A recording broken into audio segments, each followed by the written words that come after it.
Start.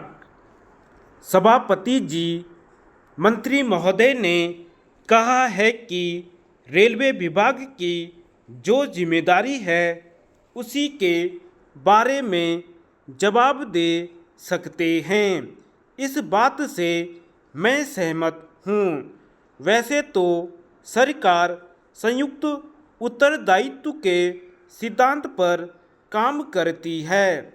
Rail मंत्री जी यह बताएं कि जब पहली दुर्घटना हुई उस समय तो मुसाफिरों की तलाशी नहीं ली जाती थी, लेकिन पहली दुर्घटना जब हो गई और बड़ी संख्या में लोग मारे गए तो आज जो काम किया जा रहा है कि मुसाफिरों की तलाशी ली जा रही है, वह उसी समय क्यों शुरू नहीं की गई।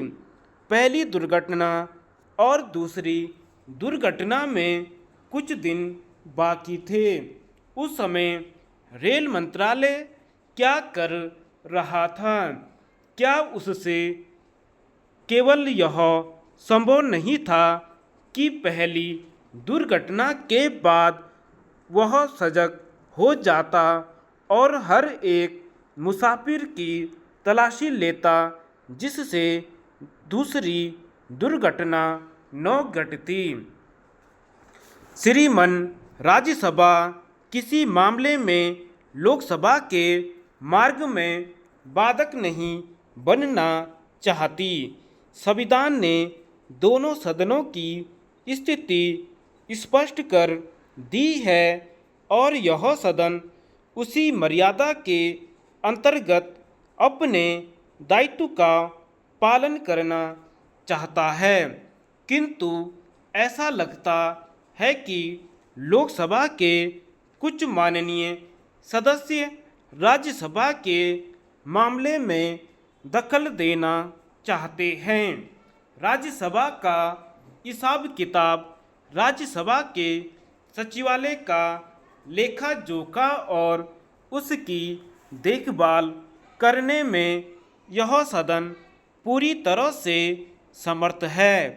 लोकसभा अपने हिसाब किताब की जांच करे, राज्यसभा अपने हिसाब किताब की जांच करना आवश्यक समझेगी तो करेगी, लेकिन लोकसभा अगर इस बात पर जोर देगी कि एक संयुक्त अथवा मिलीजुली समिति होनी चाहिए जो हिसाब किताब की जांच करे, तो वह केवल राज्यसभा के हिसाब किताब की जांच नहीं करेगी।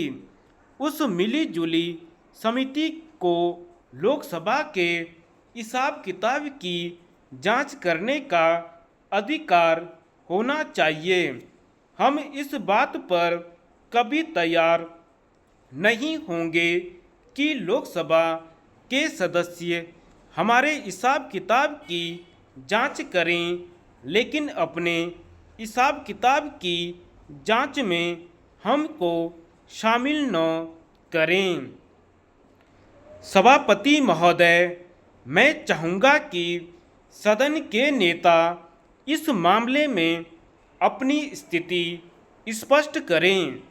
उस समय लोकसभा में यह सवाल उठाया गया था तो वे वहाँ मौजूद थे। मैं यह जानता हूँ कि वे मंत्रिपरिषद के भी एक सदस्य हैं। धन्यवाद।